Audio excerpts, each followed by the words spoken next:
Hi, and welcome to this week's episode.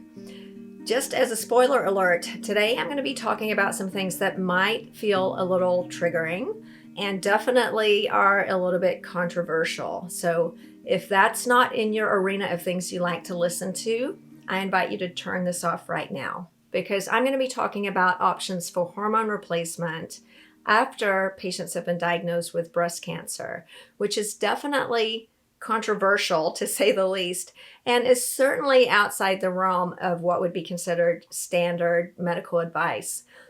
The point of me doing this is just to understand that each of us is different. And I personally recognize your autonomy as a woman, a patient who can make her own decisions, and a human being who has a right to decide what's best for her above any randomized control study that's out there. That is my opinion. And if you don't agree with me, please just feel free not to listen to this, and that will be just fine. So, what I want to talk to you about is options for breast cancer patients when we're postmenopausal for hormone replacement so that we don't have to live the rest of our lives in misery. Now, I'm not making light of breast cancer in any way, shape, or form. Nobody wants breast cancer. We are conditioned throughout our lives in this country to be terrified of breast cancer. And I'm not saying at all that it's not reasonable to have a little bit of fear of cancer and to do the appropriate things that we need to do in order to catch it early. For example, annual mammography after age 50, keeping our body fat down, keeping an eye on our genetics if we have family history of breast cancer, following your doctor's advice in other ways. Yes, we want to do all of those things because throughout our lifetime in this country, 1 in 8 of us will develop breast cancer. So again, not to make light of it in any way, but I do want to add in that more than 95% of the time, if breast cancer is caught in stage 1, it's completely curable and does not result in death. So I think certainly in my case, I've been conditioned to think of cancer equaling death. We don't want cancer. I personally had 2 melanomas. It was very scary. Melanoma is unarguably much more deadly than breast cancer. Thank God mine were caught early, and I live in a constant state of knowing that they will probably come back. But I don't let it affect my life. I see the dermatologist regularly. I wear my sunscreen. I do what I can do to limit my risk going forward, but I don't let it affect my life. And I am not perfect. Sometimes I get terrified about getting another melanoma, and I have to work with my thoughts in order to understand that the risk that I'm going to die from melanoma is actually very, very low if I follow the instructions that my dermatologist has given me, which I generally do. Similarly, breast cancer. We want to have a reasonable fear of it such that we follow the protocols for screening, but not to let it control our lives. Now, if you have had breast cancer and you're currently a breast cancer patient, as we most know, most breast cancers have hormone receptors that are receptive to both estrogen and progesterone. That's the most common type of breast cancer that we're diagnosed with. Some breast cancers don't have those receptors, but I'm going to be talking to you about the ones that do because those are the ones that fall into a lot of controversy regarding hormone replacement. So let's just say you're a postmenopausal woman, you've gone for your mammogram, you've gone through that terrifying few days and weeks waiting for a biopsy to come back, and you've been told that you have breast cancer. And the treatment options are offered to you. None of them look good. Let's just say you have a very early stage breast cancer, which is the case for most of my patients who are following the rules to have annual mammography. It's caught very early. It's either called ductal carcinoma in situ or DCIS, which is considered to be stage 0 cancer. That means it has not moved out of its location at all. It's just sitting quietly and not moving. That's a fantastic diagnosis to get, by the way, because it's completely curable. Or if you have stage 1 breast cancer, which is also confined to the breast and has not spread anywhere. So I really want to talk mostly about stage 0 and stage 1 breast cancer because Later stage cancer definitely gets a lot more controversial as far as treatment options. So let's just say you're in that group, and I have so many of you who are in that group. I receive emails from you daily and weekly, and many of you are in my practice. Traditionally, you're going to be told if your cancer is sent to the pathologist, which it will be, to check for estrogen receptors, progesterone receptors, and other markers that help to determine what the best treatment would be, 99.9% of the time, you're going to be told you cannot take any hormones. You probably heard this before. On top of that, in addition to removing the tumor, either with a lumpectomy, just taking out the tumor and the surrounding tissue, or mastectomy, taking away all of the breast tissue on both sides, most patients are going to be offered some type of anti-estrogen medication to take for 3 years, 5 years, 7 years. There are different protocols, even extending up to 10 years for anti-estrogen medications. Commonly, letrozole or anastrozole are brand names that are drugs that are used for postmenopausal patients. Now, you might ask yourself, well, if my estrogen is 0, which it is when we draw your blood, most frequently after menopause, why would an anti-estrogen medication do anything to prevent me from getting breast cancer again? The point, of course, of using these medications is that studies have shown that taking these medications do reduce the risk of a recurrence of the cancer, and in some studies do show a reduced risk of death from breast cancer. So there are certainly studies out there that show that taking anti-estrogen medications after you've had surgery for your early stage breast cancer will reduce the risk of breast cancer recurrence a little bit. So we have to talk about that.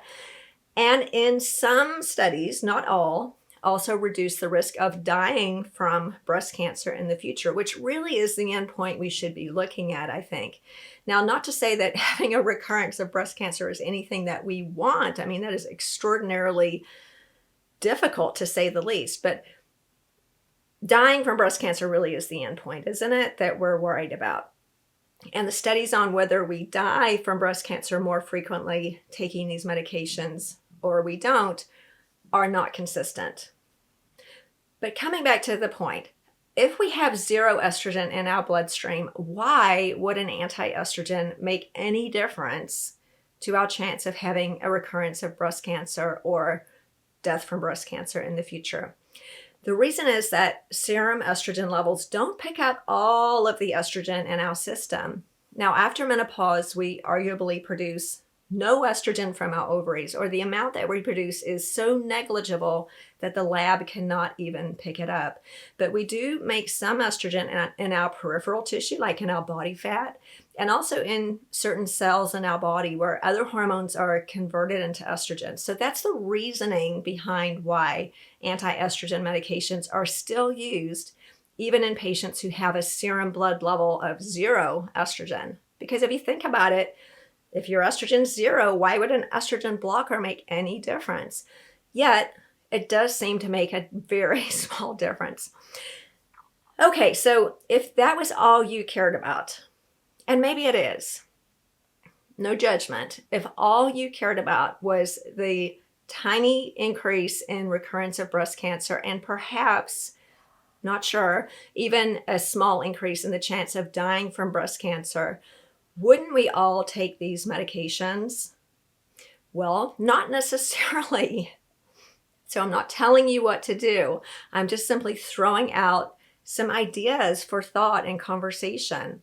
Because when we take these medications like letrozole and anastrozole, the majority of patients have significant side effects. Hot flashes, night sweats, worsening of vaginal dryness, bone loss. They're anti-estrogens. So all of the benefits that we know that estrogen can provide, these medicines provide the opposite. Now, if we agree with the fact that these medications actually reduce your risk of having a recurrence of breast cancer, or perhaps even dying from breast cancer, now I will just pop in there that even if you believe that the amount is teeny tiny, is it worth it? if we're suffering from hot flashes, night sweats, vaginal dryness, depression, sleep disruption, bone loss, skin changes, I don't know the answer to that question. And I would never tell you the answer to that question either, because I would want you to make that decision yourself. I think my job as a physician is to provide you with the information and to let you make the decisions yourself about these really important things. Now, if you go to the oncologist, and I love oncologists, some of my best friends are oncologists, they will tell you, you have to take letrozole. It's not a question. You have to, or anastrozole. You have to have the surgery, and then you have to take anastrozole, and that is what we're going to do. And it's generally not presented as an option. Also, it's generally not presented in light of all the many side effects that taking that medication might have for you. Now, I'm not faulting doctors for doing that, because if I were an oncologist and I were looking through a very small lens where the only thing that I cared about was recurrence of cancer and data related to cancer numbers and, of course, cancer deaths, that would be the only thing that I would care about. I would not care about the quality of your marriage, of your sex life, whether you can have an orgasm, how your bones are, if your vagina feels like sandpaper. I wouldn't care about any of those things, because I am only focused on cancer numbers. And again, I'm not judging anyone or faulting anyone. I'm just throwing out an idea for thought. I can tell you in my practice, I have many patients who have had a diagnosis of breast cancer. Let's just talk about early stage breast cancers, either stage 0 or stage 1, who have opted not only not to take anti-estrogen medications, but have opted to stay on estrogen because they felt so good and their quality of life was improved so much that I have literally been told many, many times, I don't care if I get a recurrence of breast cancer. I would rather deal with that when it happens because I feel so good right now. And I'll cross that bridge if I come to it. And that is a very reasonable line of thought. Because remember, if you were not to take those medications, and even if you were to choose to take estrogen, by no means would it mean that you would have breast cancer again. Not at all. It may just mean that your risk is slightly increased versus making the opposite choice. So one of my pet peeves about science is that it doesn't always look at the whole person as a person. So yes, we could pull up lots of randomized controlled trials that show that breast cancer recurrence, and in some studies even death from breast cancer, is reduced if you take anti-estrogen medications, and certainly if you choose not to add hormone replacement back into your life after having had a diagnosis of early stage breast cancer. And we could look at those studies and we could make decisions solely on those studies. But my argument would be that is ignoring that you are actually a human being who has feelings, who wants to sleep at night, who wants to have orgasms and have vaginal moisture, have healthy bones and healthy skin, have a healthy relationship and an optimistic, happy mood. Would I rather die 2 years earlier if I could have all of those things? Even if God came down and told me I would get cancer again, perhaps I would take that chance. The point being is you get to decide. It's incredibly important that we're educated about our choices. And then as women, my belief is that we need to make those decisions ourselves, and that doctors should not be telling people what to do. That is not our role, to tell you what you must do, what you should do. You have to do this, you have to do that. You cannot do this, you cannot do that. I don't think that's my place. My place is to serve you, to educate you to the best of my ability, and then to give you the treatment that you decide is best for you. So for example, I was just talking to a patient today who was recently diagnosed with stage 0 breast cancer. She's had her surgery. It's all clear. Lymph nodes were negative. Now she's at 52. She was on hormone replacement prior to the surgery, which, as we know, did not cause her cancer. If you have questions about that, you can refer to some of my earlier videos. And her doctor is telling her she has to be on letrozole, which is an anti-estrogen, for 5 to 10 years, and never to take hormone replacement. And she was not given any other options. So she reached out to me and asked me what I thought. And I told her pretty much what I'm telling you right now, which is that I think it's up to you. I can tell you, if I were you in that situation, I would not take the anti-estrogen because of the side effects.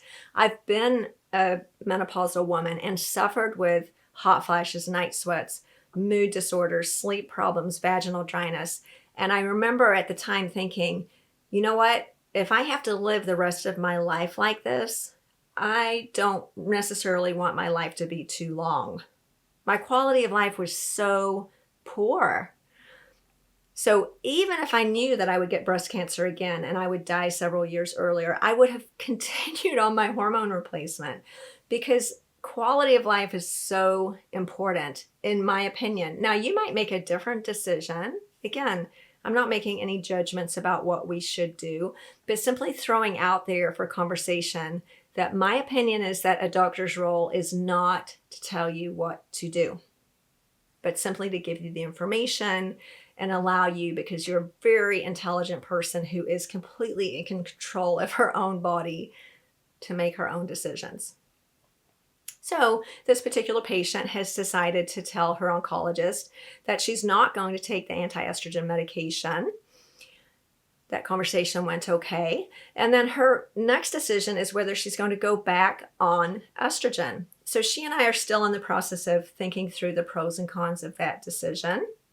So let me tell you about how that conversation went. Well, she has a cancer that's been completely removed that was sensitive to estrogen. Now, it's gone, as far as we know. Now, there are also studies that show that patients who take anti-estrogens do have a lower risk of recurrence. So perhaps there is something in the fact that estrogen might cause her to have a higher risk of another breast cancer.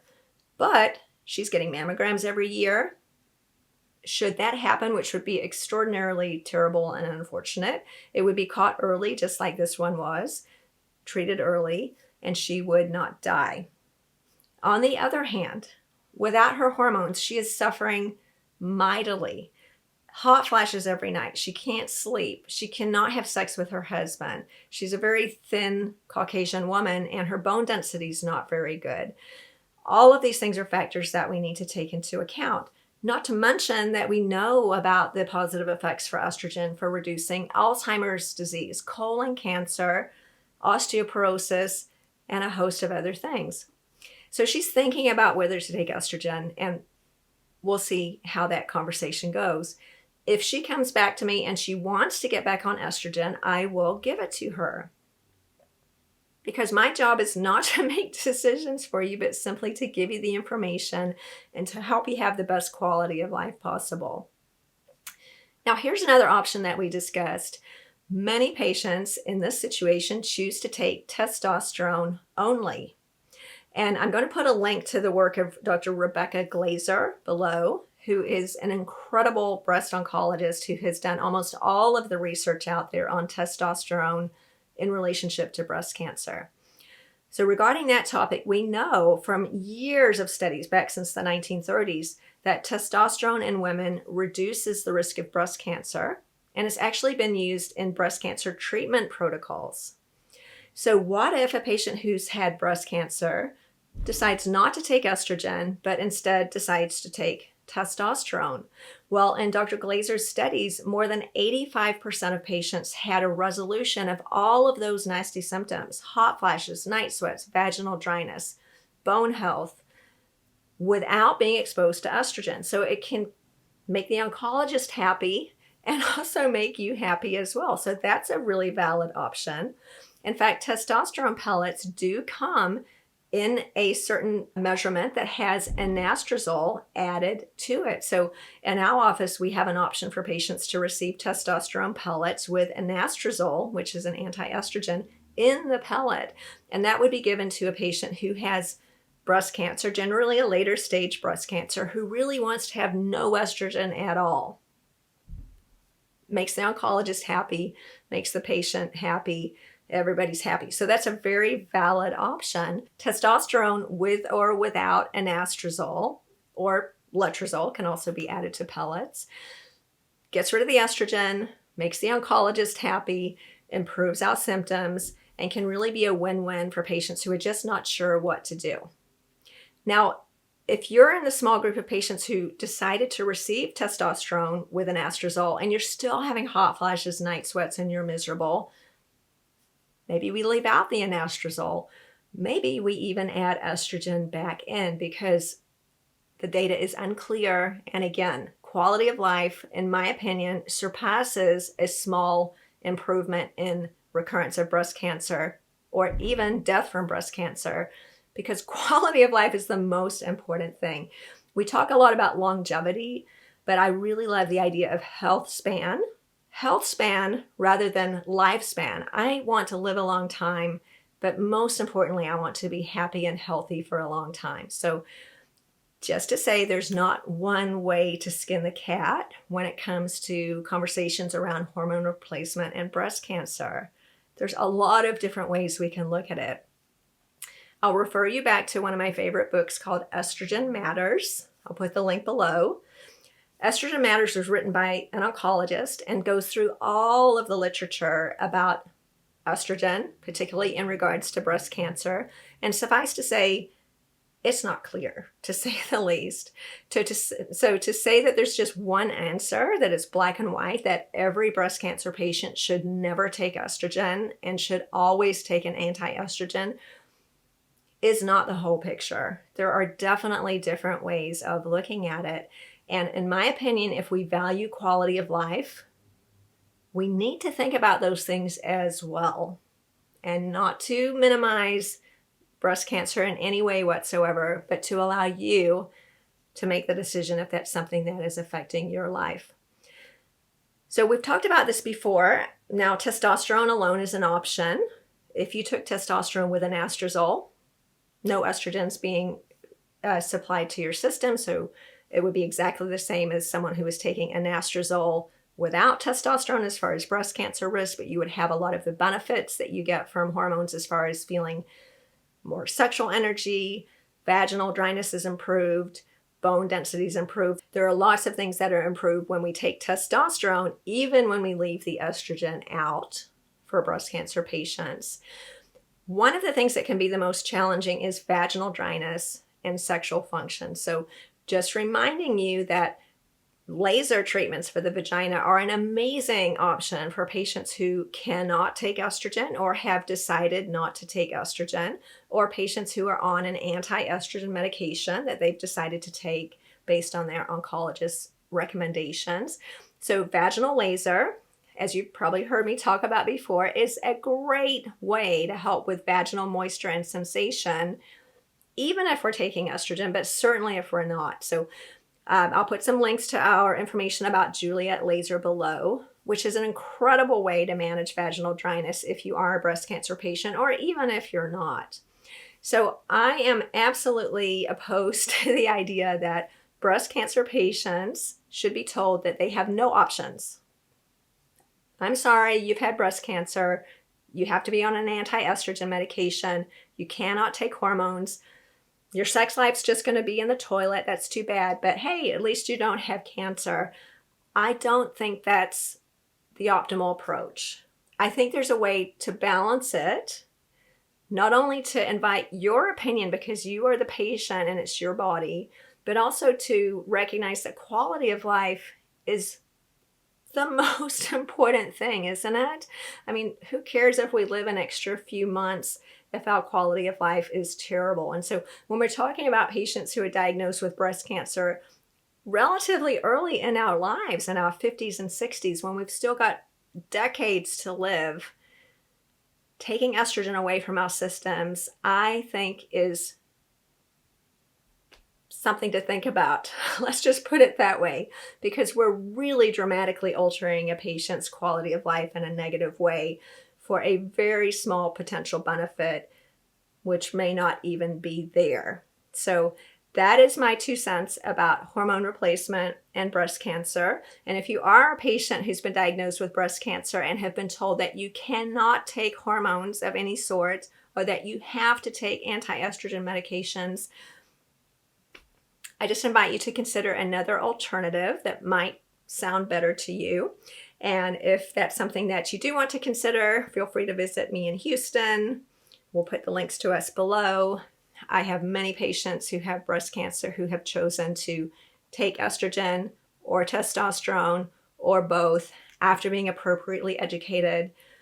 And I can tell you, if I were you, I would probably do the same, because I know what it's like to be hormone depleted, and it's not good. I feel great right now.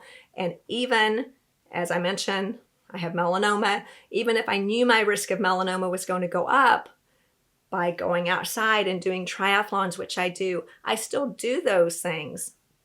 I'm not going to stay inside and live in a bubble because I'm scared of melanoma. I'm going to wear my sunscreen. I'm going to wear a sun hat.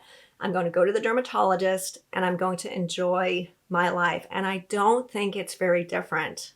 In fact, arguably, you could say that's even more irresponsible, because melanoma is way more deadly than breast cancer. I actually saw a dermatologist about 10 years ago who told me I need to stop running and stop doing triathlons and take up sports that are inside. And you know what I did? I fired that doctor really fast and found a different one. And you can do the same thing too, because your opinion matters. That's what I have for today. If you liked it, please share with your friends. Don't forget to subscribe.